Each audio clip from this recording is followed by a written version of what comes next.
يا مساء الفل او يا صباح. بصوا يا جماعه، انا جبت زبده. هي الفلاحه دي انا بتعامل معاها على طول. جيب لي الزبده البلدي والصفرا. انا بحب قوي الزبده الصفرا، بتبقى خفيفه كده. بس ريحتها بيبقى تحفه وطعمها تحفه. بصوا هي كانت بره بس الجو ساقع فمتلجه. بصوا عامله ازاي. طبعا دي بتاعتي انا مسيحاها ليه. بصوا الترميله بتاعتها عامله ازاي، وريحه وطعم. هي بصوا انا مش عارفه اوري الترميله عشان هي كانت في الفريزر وانا ما صورتهاش وانا مسيحها.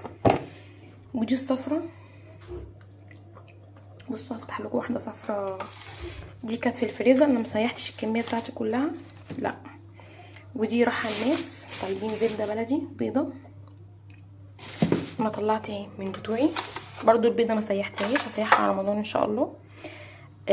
هفتح البيضه وهفتح لكم واحده صفرا اوريكم شكلها من جوه. ودي الصفرا اللي سيحت بجد، ترميلتها وريحتها تحفه. يعني لو في حاجه بتبين الريحه والله كنت بينتها. بصوا هي تلجت كده عشان كنا حاطينها، والله احنا حاطينها بره بس بجد تلجت. الترميله بتاعتها مش معقوله. انا بحبها دي، بتبقى يعني في البيض وبرضو في الاكل، كيكات الحلويات بتبقى تحفه. انا بصوا يعني احنا دول شلناهم في الفريزر. ودي راحه الناس طلبوها مني. ودي كنت مخليها هعمل بيها كيكه وقرص، عايزاها زبده كده مستريحه. عايزه اوريها من جوه. بصوا من جوه عامله ازاي. دي الزبده الصفراء. طبعا دي اللي عايز يحجز ياخدها على ضمانتي والله. بصوا بصوا البيضه بقى، بسم الله.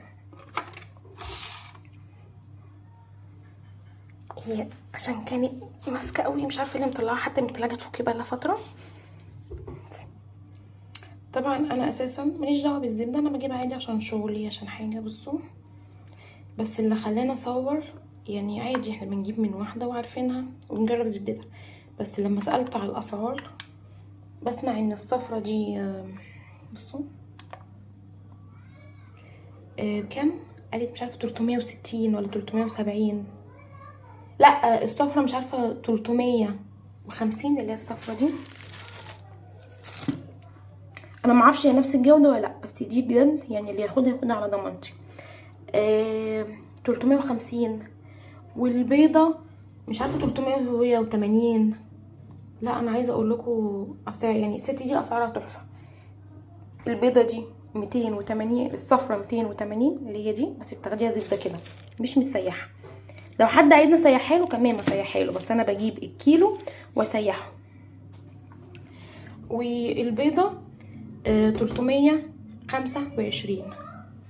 بس والله ريحتها تحفه وطعمها تحفه، حاجه نضيفه قوي. اللي عايز يطلب عادي وتحت امره.